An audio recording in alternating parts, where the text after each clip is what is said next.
and welcome to the 2019 Free Learning Conference presented by Appalachian State. This is the 1 p.m. session, and I am Emory Maiden, and I'll be your Zoom co-pilot for the day. And this session is Connect, Engage, Build, Tools to Build Strong Relationships in an Online Class. And I'm very pleased to introduce Shannon Eastep, who's a senior lecturer and distance learning coordinator at NKU. I'm happy to see you all here. I think it's going to be a great session. One reminder, this session is going to be recorded in Zoom and will be available later on the conference website. So with that, I'm now going to turn it over to you, Shannon. All right, great. Thank you guys so much for being here. I'm going to rely on Emory to let me know if there's any audio or video issues, but hopefully it'll be pretty smooth sailing. So let me tell you a little bit about me and why I care so much about online learning. As he said, I am a senior lecturer and an instructional designer at Northern Kentucky University. So my role is kind of a split role. I teach a technology class for undergraduate teacher education students as part of my role. And then the other part of my role is to really assist faculty with designing and supporting their online materials.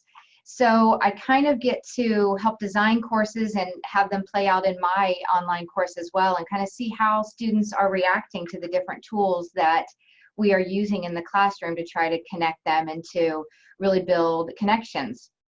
One of the knocks I think that online learning gets is that what if it just feels like it could be anyone behind the computer? What if the students don't really feel like they have a connection to you? And that's a really important challenge to think about when you're designing an online course. My dad is in education as well and taught an online class at an area college, and he said, actually he did kind of a hybrid, and he said, I just really don't know that online could ever be the same. And I said, well, it's not the same, but you really, depending on the tools that you use, can make it a very engaging experience. And I think you have to be intentional about those things, probably more so than you do in a face-to-face. So what we're going to talk about today are 4 tools that I have used and helped other faculty implement into their classes to help bridge that gap that sometimes happens in an online class between the instructor and the student, or between the student and the student. So the 4 tools that I'm going to take a look at today with you, one is called Flipgrid, one is called Padlet, one is called Screencast-O-Matic, and I'll actually show you a second option for screencasting, and the last is called Remind. They're each different tools, but all with the intention, used with the intention of bridging that gap in some way.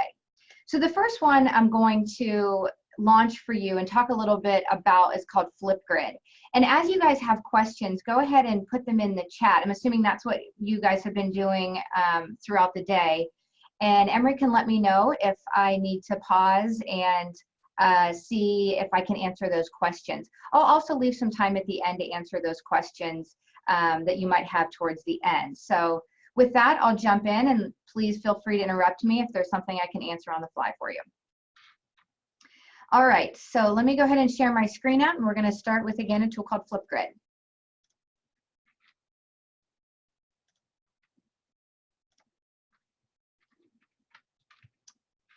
All right, so I am hoping that you guys are seeing my screen now, which says my grids up at the top. Looks good, Shannon. Okay, great.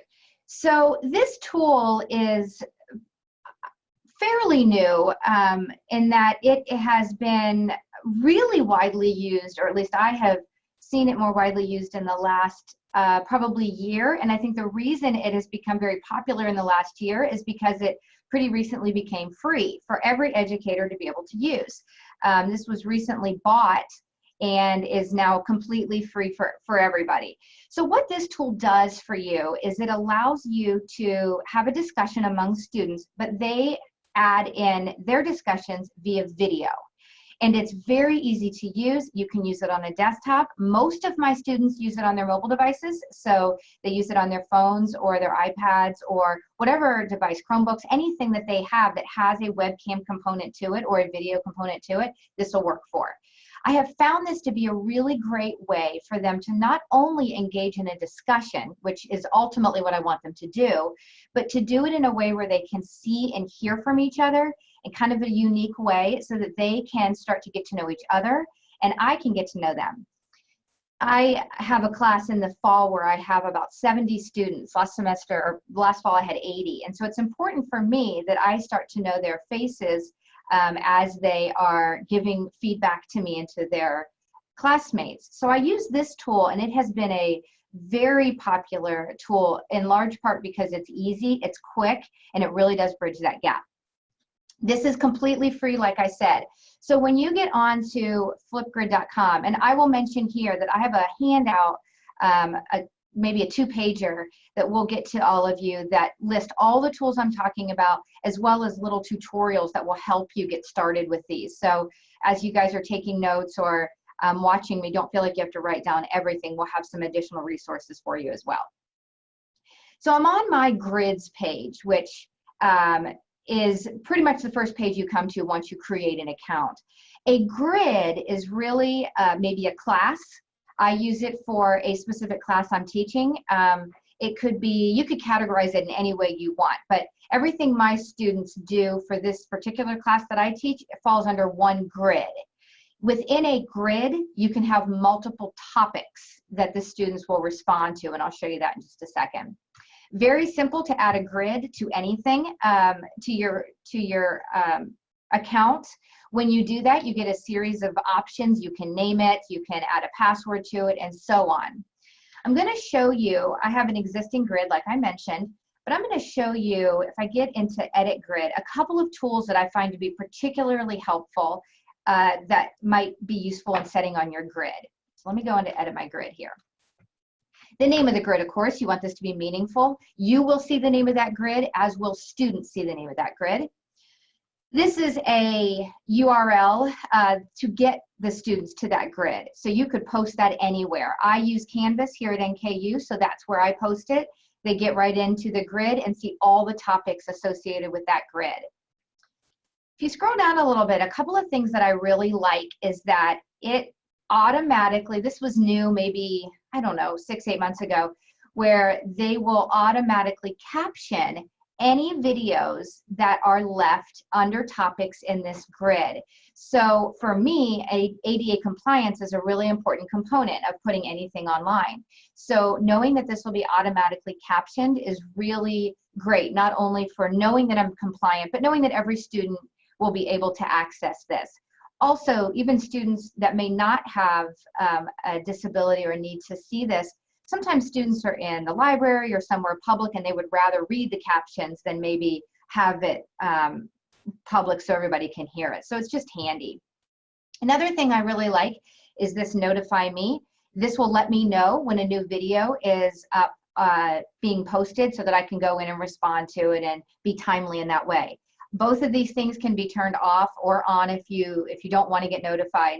I do ask for these, but with 70 and 80 students, there may be a time where I want to turn that off. But right now, I do want to know when students are engaging in this tool.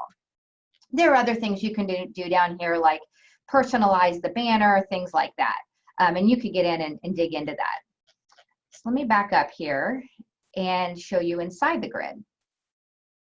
Here are my topics inside of a grid. No limit to these. You can have as many as you want. You can see that some are hidden. So these are from past semesters, or maybe it's for this semester and I just don't want them to see that topic just yet when they get into the grid. Maybe it's for 3 or 4 weeks into the semester. But I have one pinned, which means it's the one at the top. It's what they initially see. And I have a second topic that I do want them to see when they go to this grid. You always have this little view button right here, which is handy. It allows you to see, as a student, what are the students seeing? So if I go ahead and click on this, it will show you and me that this is what the students will see. They need a password, and I give this to them.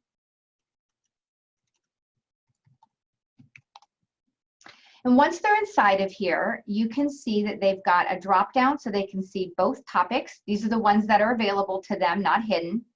And you can see that this is the topic that they are going to respond to. Now, this is the beginning of the semester, so they haven't done this, but I will show you one that's completed. Through any topic, you can give a description of what you want them to do. Of course, these are your instructions for them. I give them just a really short rubric with more details in Canvas, but just an idea of how I'm grading them for it. And then one of the things I really love about this is that if I hit play here, you're going to actually hear me telling them in my own video what I want them to do.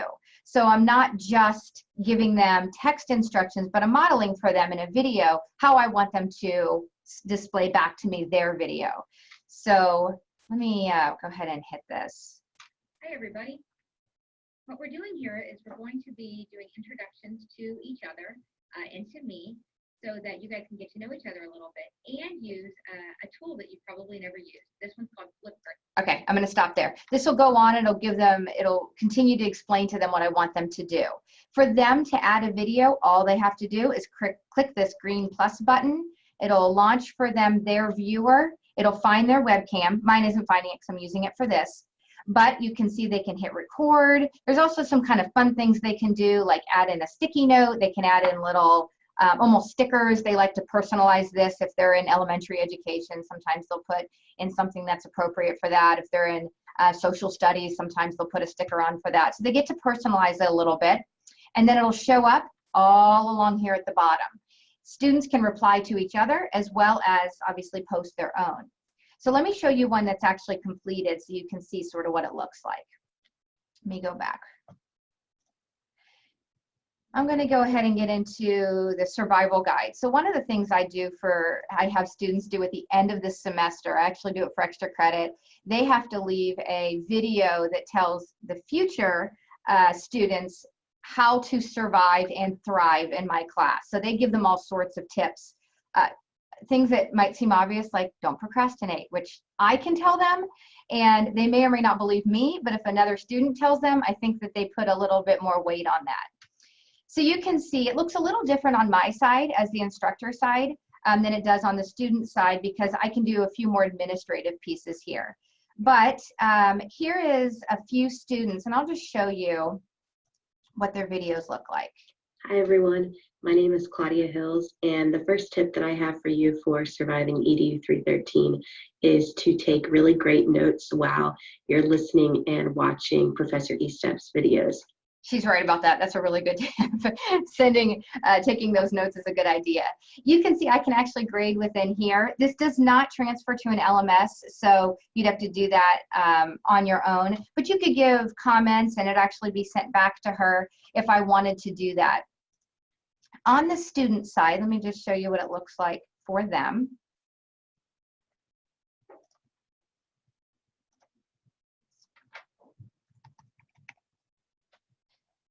This is what it looks like for them. It's a little more sort of visually appealing for them. There are thumbnails for each of the students. They can click on one student, move back and forth to different students and so on, and they can reply to each other. So it is an incredibly visual tool that allows them to work on some speaking skills, which is a different set of skills than typing a discussion board, which is great also. This was just a good way for me to do intros with them. They can see each other. They do build connections in this.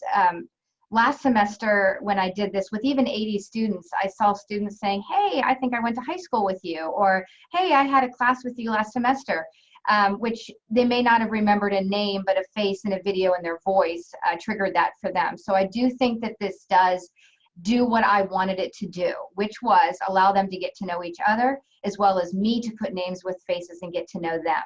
Sometimes I respond to them. And sometimes I don't. Sometimes I'll just let them talk to each other, and that builds different conversations than if I get involved. So it kind of depends on what the topic is, and honestly, if I have how many students I have in that particular class. But I do find if I kind of stay out of it, they do talk to each other and open up and talk about all sorts of things. Sometimes it's personal interest things, and sometimes it's more academic. But they do not seem to be intimidated at all with using the technology. I have not gotten even one technical issue using this with students. So I feel confident telling you that it's pretty easy for them to use, and I think it would be for you as well. I'm going to pause here for just a second and make sure there isn't anything I should answer before moving on. All right, am I good? Yeah, you're good. I did want to ask you just personally, do you limit, I know that there's a way to Oh, limit the amount of time that they can give in response. Do you do that? yeah, great question. I didn't mention that. You have anything from, I think 30 seconds might be the smallest amount of time. I think 3 minutes is the largest amount of time. I do limit it. I think for their very first intro, I think it's a 2 minute is what I limit it to, but it kind of depends on what the topic is. I want them to be able to dig deep enough to give me details, but not so much where they feel like they have to fill that time. So really good question. That is an option when you set up a topic. You can tell them how long they have to answer the question. Really great question. Thank you, Emery. Yeah, and there was a question about LMS integration. I feel like you covered that. I wouldn't be surprised in the future, though, if Flipgrid comes up with some kind of LTI integration that might better integrate with learning management systems. Yes. Yeah. I completely agree. I think it integrates great in that you have that URL, which will dump into anything very easily. So it's easy to take this tool and then pull it into an LMS. In terms of grading, it doesn't do that automatically, but I do agree. I think I wouldn't be surprised either. It is very popular. Probably as I read about how people use different technologies in the classroom, this is one that comes up repeatedly. So I wouldn't be surprised either. One final question about Flipgrid, Shannon, is if the question is if there's anything inappropriate in a video, can you delete it? Yes, there is an option to moderate before you allow videos to be posted, so you can certainly delete anything after the fact. If you don't want to turn that on, and if you don't want to moderate everything, you can absolutely get rid of any video. When I was on that teacher screen, and you could see all of the, let me get back into it again. All of these can be deleted here and on the fly if you want to. So absolutely, yes, you have full control over all of those. Great question too. All right, great, you guys. So that's Flipgrid. I would really encourage you to jump in if you do any kind of online discussions. And again, I'm not, I don't want to make it sound like I'm not supportive of text-driven discussions also. I think there's absolutely a place for that, and I think that hits a different skill set. But if you are looking to integrate video a little bit more, this is a great one to do that and kind of hit a different skill set than the written commentary or discussion that you might be having.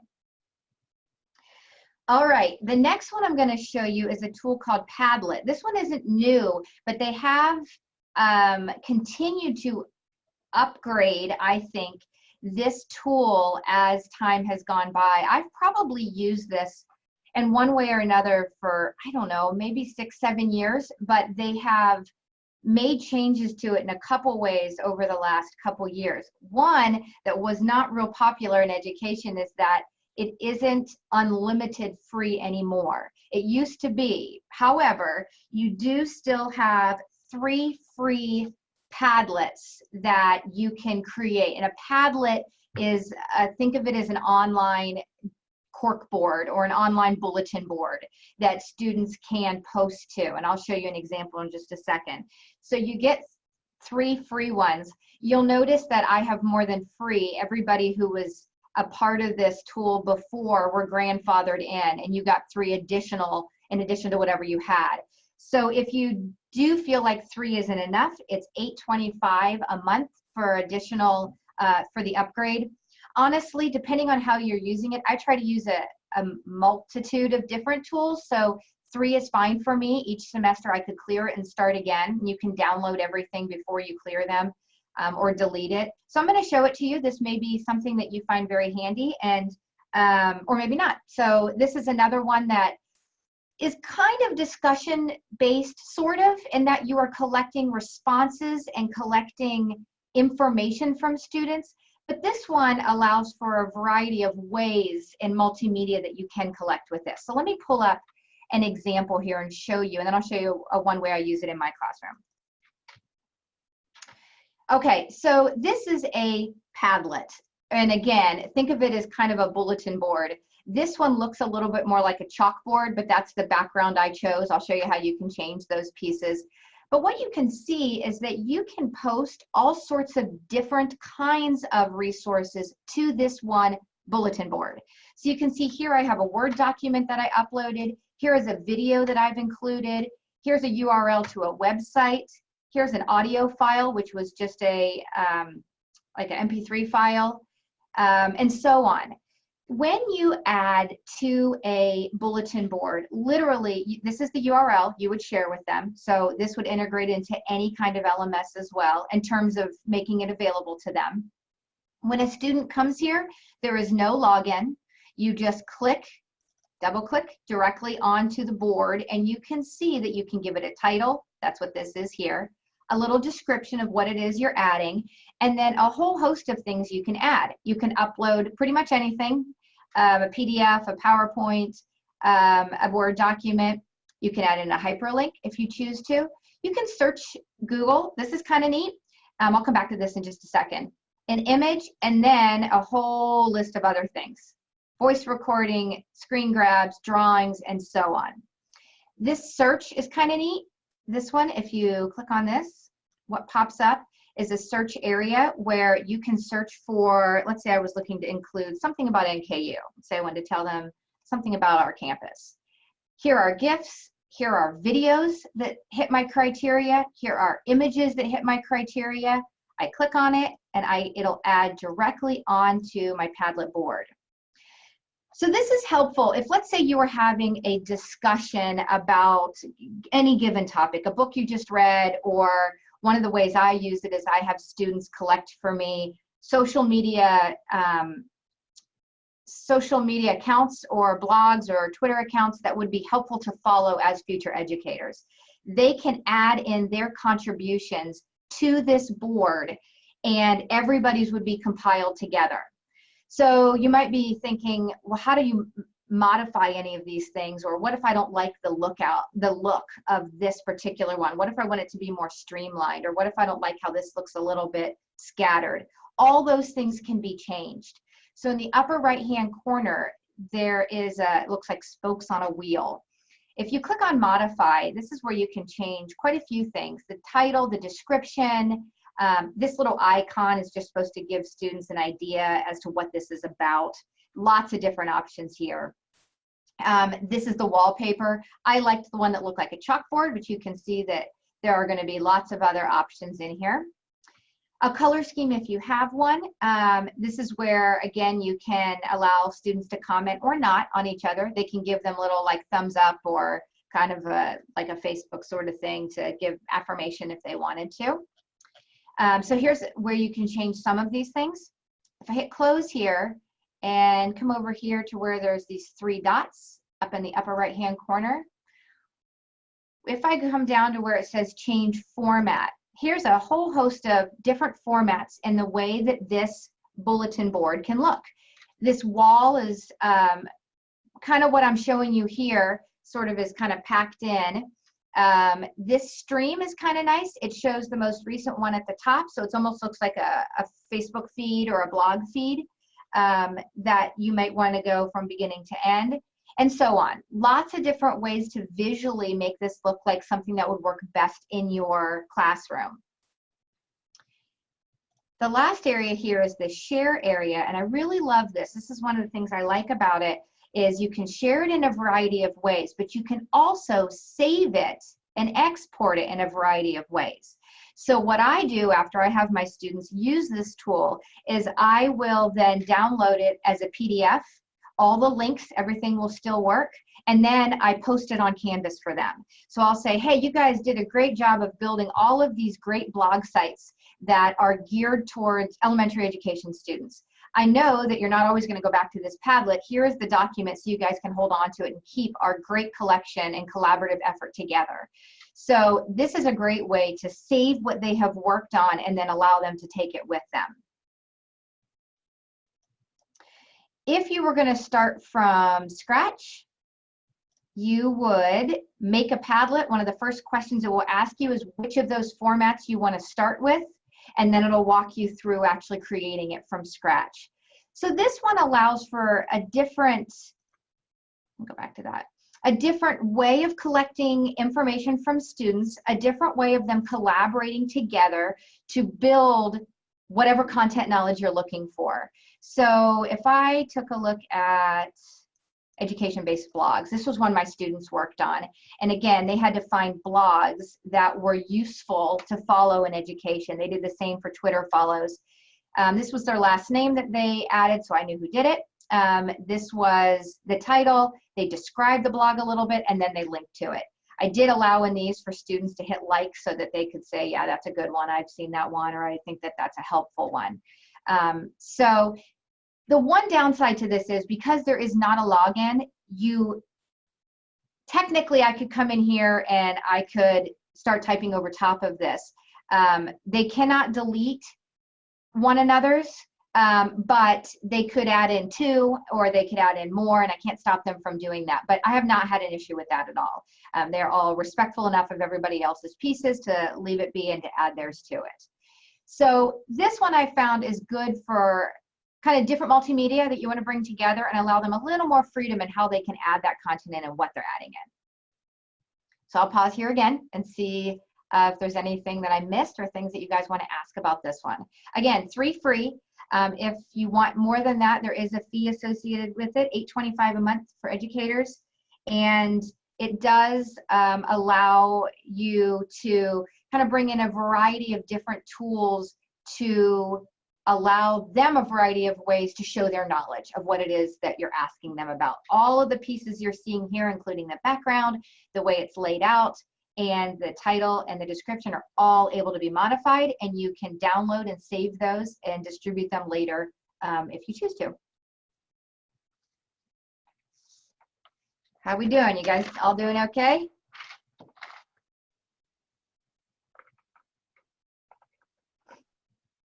The only question I see so far, I think, has to do with grading. Stephanie, if you can give me a little more in the chat to direct me. But I think maybe it's just about how you might grade these submissions. Yeah, good question. So for something like this, since it is so open-ended here and it is really outside the realm of my LMS, I give them a pretty detailed rubric first that says, hey, here's what I'm looking for you to do. You get 2 points for putting in your name and a general description. You get 5 points for giving us an idea of what the blog looks like, and then 3 points for linking it correctly, something like that. So in terms of grading them, that I do all in Canvas. So I do have my Canvas part open and I have Padlet open at the same time so that I'm grading them together. But yes, in that case, you could, I guess, in the description, give a little more detail with your rubric, but I have a separate document. It's the same one that I actually mark up and grade for them. So I use my LMS for that part of it. It's a good question.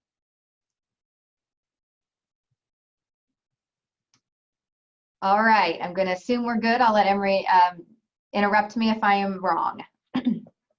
Okay, so let me, and I should also say that because I teach in teacher ed, I have a pretty, I'm pretty focused on showing students a variety of tools. It's one of the other reasons I use so many in the classroom, because I want to model them so that then they can take it back and use it into their classroom. So it's kind of a dual purpose. It allows me to connect to them and kind of show them something that's free and easy to use in their own classrooms as well. All right, the next tool I'm going to show you has worked wonders for me, and this one's called Remind.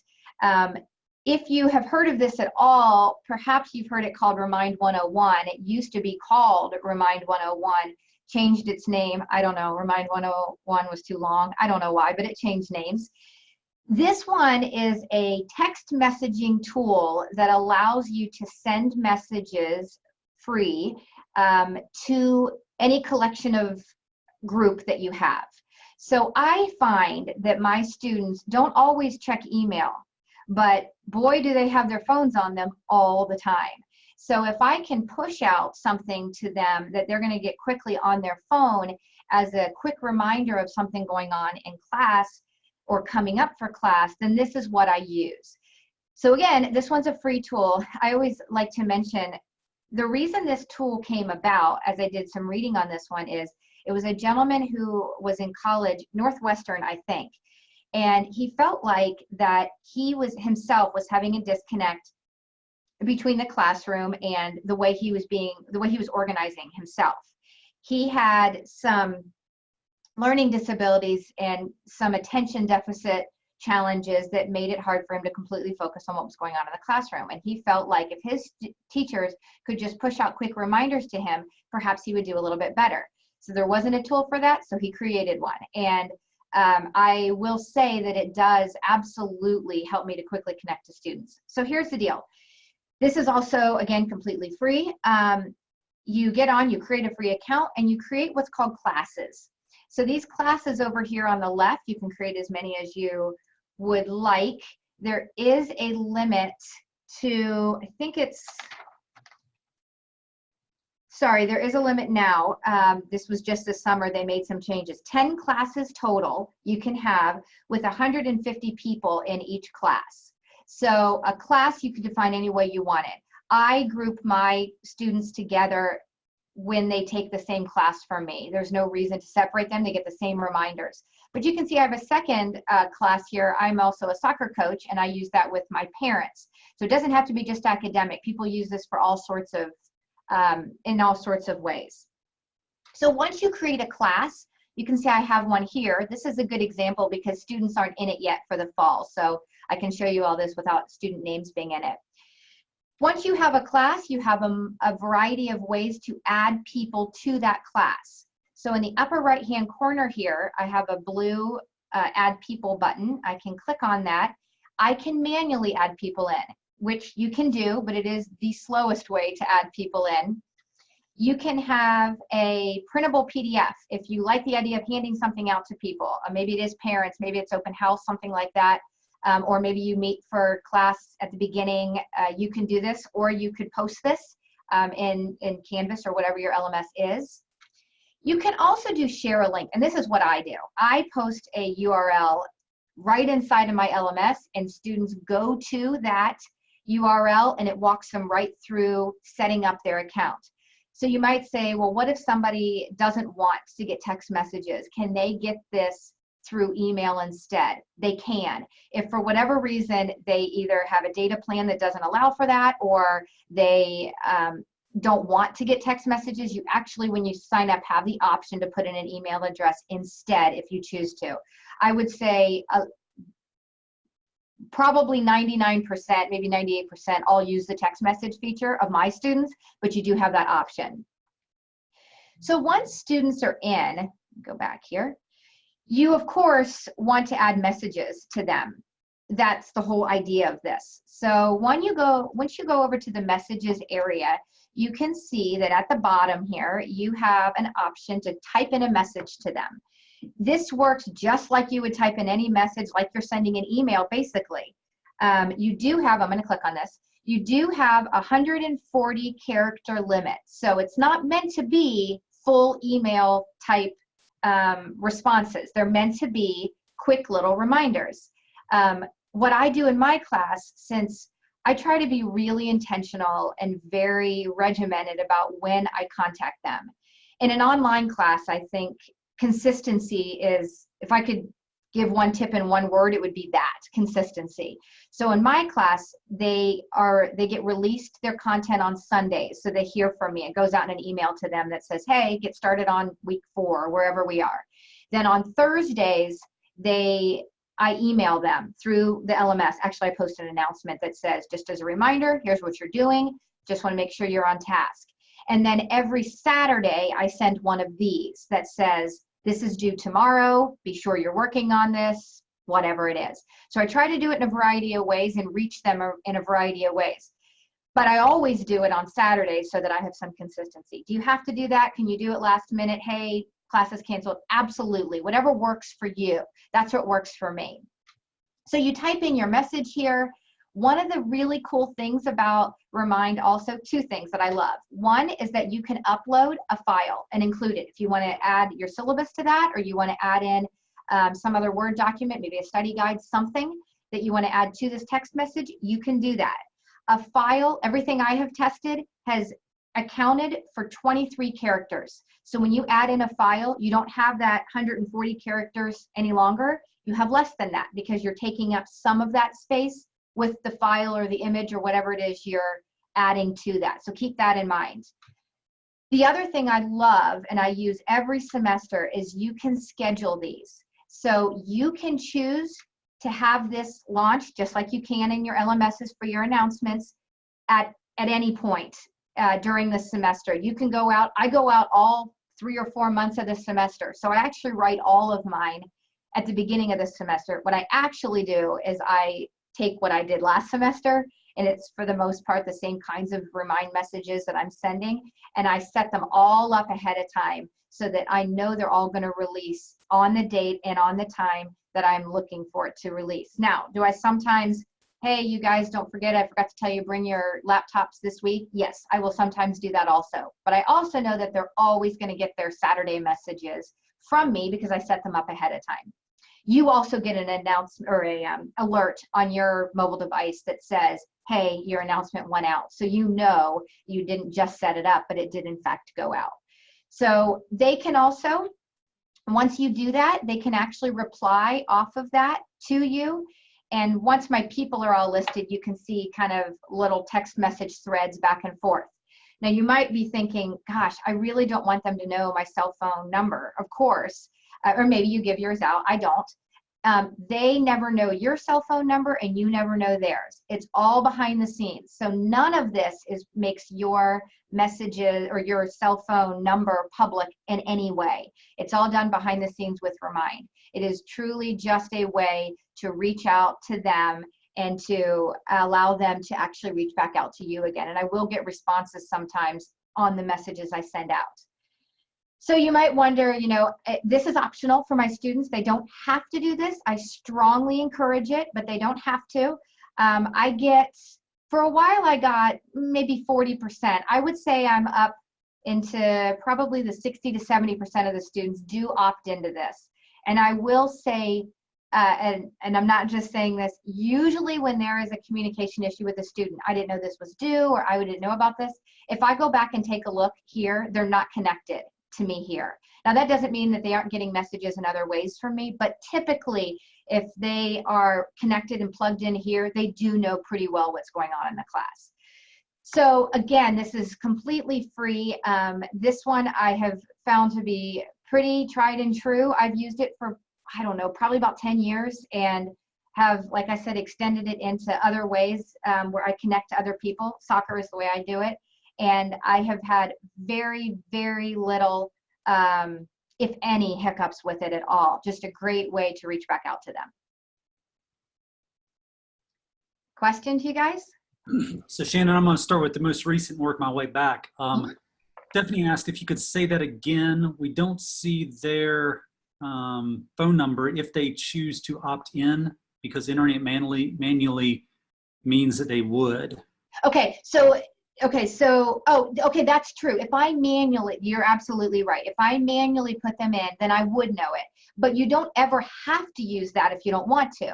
If there is a, hey, I'd rather not give you my cell phone number, there's always that link that you can provide. You can email that link out to them or you can post it somewhere. So you're absolutely right. I never manually put in my students' names and cell phone numbers. They always do that on the website. So you are right. If you do it manually, you would know that, but you don't ever have to know that. Good question.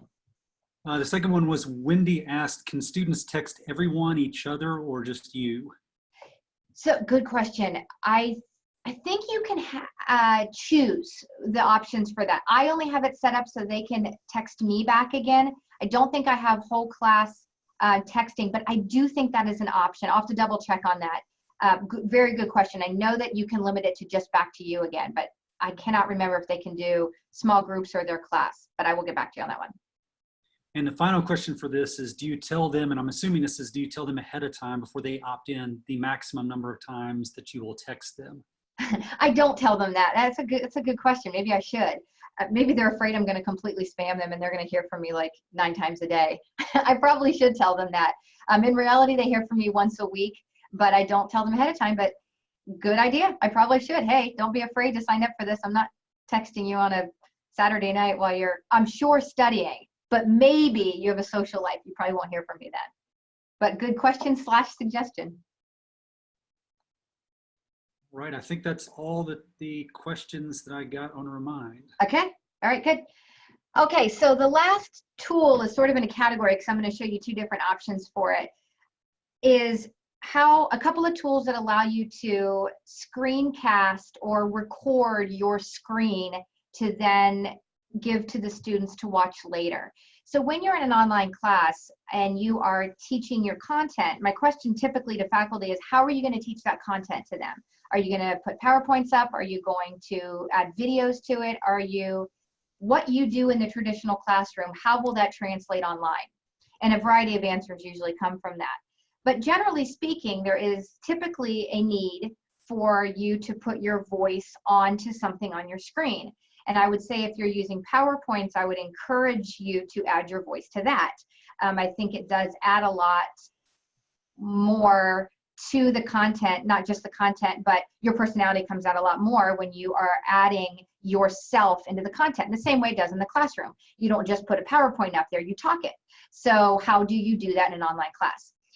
So there are two tools I'm going to show you. One, they both have free versions. One is a free version is a little more robust than the other, but I'm going to save my favorite one for last. And I think Emery and I both use the one I'm going to show you second. But I'm going to show you this one because I see it talked about a lot in education circles, and it's an easy way to get started and to use some tools that maybe you're already using. So let me clear up a little space here. All right, so the tool that I'm going to mention is called Screencastify. This, you do have to be on Chrome for this one. It's a Chrome add-on, and it is a free add-on though, and it allows you to record and share videos just like you can see on my screen right here. It is, again, the one that I see probably most talked about in terms of teachers using it in the classroom, and it's one that not only do I actually teach this one, but my students actually use this one as a part of an assignment where they have to demonstrate knowledge of something. And I will say I've been using this one 2 semesters, I think, very few issues, which whenever you implement a new technology for students to use on their own, you think, gosh, you know, what are we going to run into? I've had very good luck with this. So I say that to say that I think the learning curve is pretty low, and I find it to be pretty easy to use, even if you feel like you may not have all the technical know-how of every video component. So you add it in. When you do add it in the upper right-hand corner of your Chrome browser, you're going to see a little red arrow pointing to the right, and that is the Screencastify icon. So what this is going to do for us, you have a couple options. It will, of course, record your screen. That's what we're trying to do. But you can also record yourself. You can see here, if you have a webcam and you want to add your face to it, you can do that or not. Faculty usually tell me, I really don't want to put my face on screen. I hear that over and over again. First, don't be afraid of that, because that is super helpful to students. But if you don't want to, you don't have to. It can just be your voice. So anything that is on your desktop at the time will be recorded. So it could be a web page like I'm looking at right now. That's what I'm going to demonstrate for you. It could be a PowerPoint that you've made full screen. It could be an article that you want to talk through with them. It could be anything that you pull up on your computer that would be helpful in getting the content to the students, and your voice is further explaining it. So here's how it works. All right, so up here at the top, I'm going to click on it. It's going to ask me, do I want to record my whole desktop? Do I want to webcam only? So you just want to do a video for that. Or do I want to choose a specific browser tab? I'm going to just say my desktop here. And I am going to not use the embedded webcam. So this would be that I want to show my screen and my face at the same time, which I don't want to do in this case, but I could. It allows me to select a microphone if you have more than one that you use. I have a couple here, and I'm going to come down here and hit record. I should mention down here at the bottom, this is one of the limitations to the free version. You get 50 videos a month. So I have used one so far this month. That's a pretty high amount to use during a month, depending on how long or how often you record, but 50 is pretty good. And by default, I should also tell you that it saves the video to Google Drive. So it does connect to the Google platform. So you're going to want to have an account for that. It does have an option also to upload to YouTube. So I'll show you that as well. But by default, it actually, when you install this, it creates a folder in your Google Drive. I'll show you that in just a second, called Screencastify, where every video you record is dumped directly into there. So that's helpful too. If you're already familiar with the Google Suite, my students are, and so many schools are already using that. That was a win for me because it wasn't an additional piece I needed to explain to them. So I'm going to hit record here. I am going to say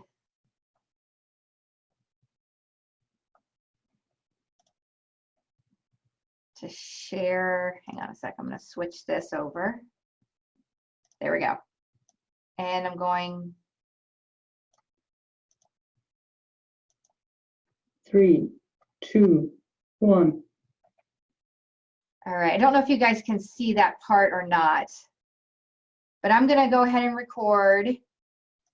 This may be on my second screen.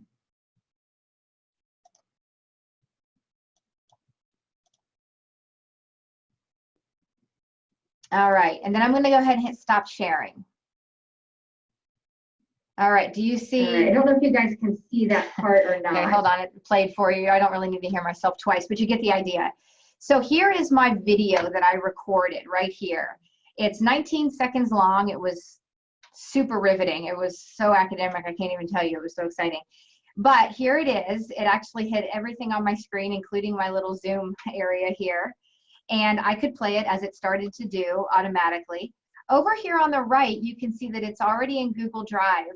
If we hit view on Drive, it's probably going to tell me it's still processing. It is.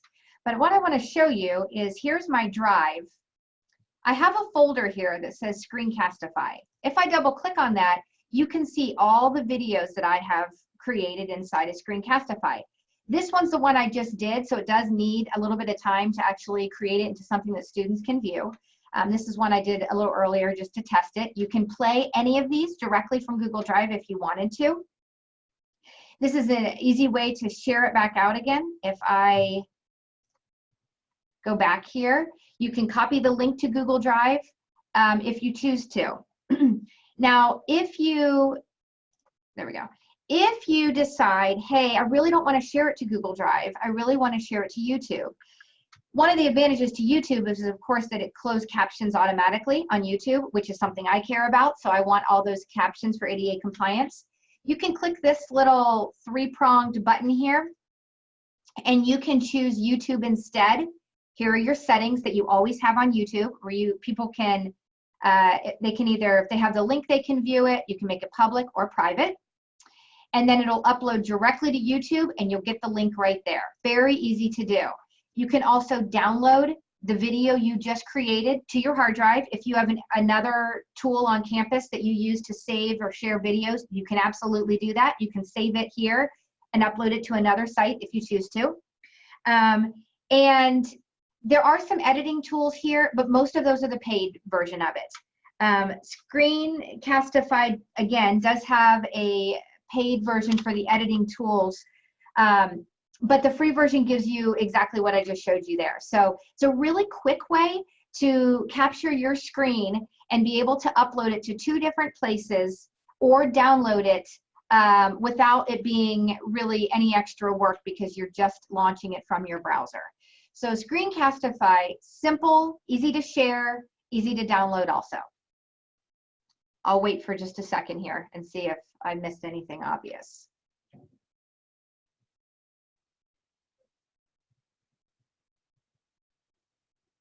We're doing okay? All right. So Screencastify is one that I like, and I like students to use it because it is so simple. And again, they're already familiar with Chrome, and they're familiar with adding on extensions, and they're familiar with Google Drive. So I really like it because it fits right into all the things we're doing in the class. The other one that I really like, and from a professional standpoint, I use, and like I said, I think Emory does as well, is called Screencast-O-Matic. So I'm going to pull that one up. I have it downloaded to my, go ahead and close. If you guys are okay, I'm going to go ahead and close this. We're still processing. Okay, this is Screencast-O-Matic. This one is a program that I downloaded to my computer. You can actually record online, but I like the version downloaded onto my computer. So I'm going to tell you right away that this one has a free version, but I pretty quickly went to the pro version. And I will tell you, this is the one and only tool that I pay for because I am definitely cheap when it comes to tools. I don't want to buy a lot of tools.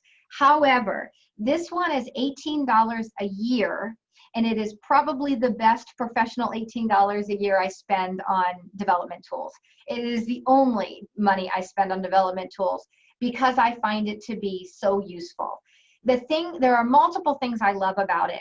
At its core, it does just what I just mentioned to you before, is that it records your screen, okay? So that part is very similar to what I just mentioned. But what I love about it, I'm going to use this one because I just did this one this morning. It has a whole host of amazing editing tools. So once you create a video, and again, Screencastify had editing tools too, but I think this has quite a bit more than Screencastify does.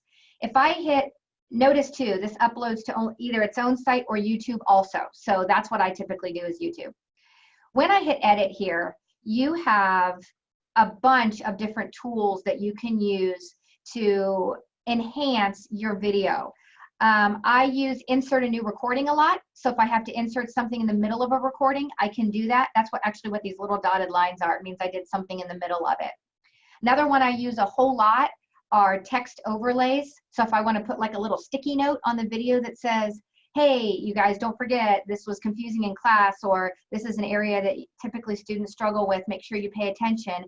Or, hey, you guys, one small thing changed in your book on page 5, it should say this instead of this. I use it a lot instead of re-recording a whole video. You can boost the volume. So sometimes you record and you think, well, my microphone was not great at that moment. You can actually boost the volume.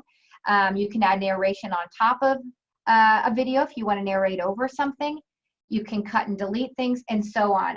These editing tools have saved me over and over and over again. Another great thing that Screencast-O-Matic does is as you're recording, if your phone rings or you think, oh shoot, I said something that wasn't right, you can actually pause, back up the video a little bit, chop it, and start recording again. That has saved me about 9,000 times because I'll forget to turn off my ringer or something and I don't want to re-record all over again. So this tool is similar to Screencastify, except that I feel like when you really get into it and want to do your own editing components, this is superior to that. Again, it is $18 a year. You do have a limit per video of 15 minutes for each upload. However, my tip would be that I would say try to keep your videos, your single videos to just 15 minutes, and then if you have more to say, create another video. Generally, research has shown that students aren't going to listen past about 15 minutes anyway. That might even be pushing it a little bit before they need a break. So kind of a natural break and allowing a part 2 or another piece of it is probably a good idea because they're not going to listen. My experience in research has said that 45 minutes, while it's all really important content, manageable chunks is going to be easier for them to take in at the time while they're sitting and listening. So the 15 minutes has not been an issue for me. I try to keep those to 15 minutes and then put multiple in if I need to. These are saved automatically. You can delete or get rid of these. You can always go back to old recordings, open and edit them if you want to. Also, as it's saved, you can export them, bring them back in later and edit them. I've done that where I don't want to keep them all on my hard drive because they're large. I'll save them off and then bring them back in again, and I have no problem making those edits either. But I would say either one of those under the category of screencasting your content, I would really encourage you to do that.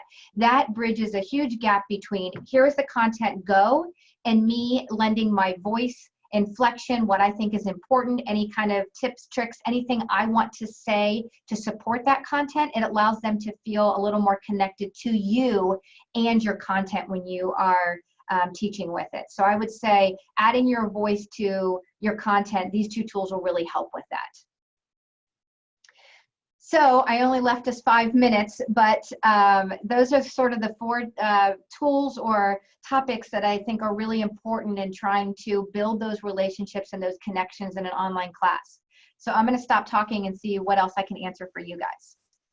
Shannon, the only thing I had in addition I thought I'd mention to you is I think I can push a file using Zoom. And if you're willing, I'll push the file that you sent me that has a list of sort of your favorites. Oh, yes, absolutely. I'll bring that up. I'm so glad you mentioned it. Here's what I've got for you. This is I think it's a 2-pager. Yeah. So some of these are things I mentioned today, Flipgrid and Padlet, Remind, and the 2 screencasting tools that I mentioned, as well as a couple others that I just found helpful. Each one of them has a URL to take you to it, as well as a description and any tutorial and help resources I found to help you with those tools. My email address is also at the top. If I can be of help, please reach out to me, and I'm happy to help with any of these or any other questions you guys might have. Excellent job, my friend. You did a wonderful job, and you kept it under the hour. Like, How what about that? could be better? What could be better? If there are any other quick questions, I'm sure Shannon would feel free to answer. Absolutely. But also, I know that the next session begins in 5 minutes, and some of you might need a stretch break. So, Sure thing. if there's any additional questions, feel free to ask them now. If not, we'll see you at the next session. Okay, and again, reach out, please, if I can help and you don't want to ask now, use my email and reach out, and I'm happy to help. Thanks again, Shannon. This All was right, no problem. No problem. Good to see you.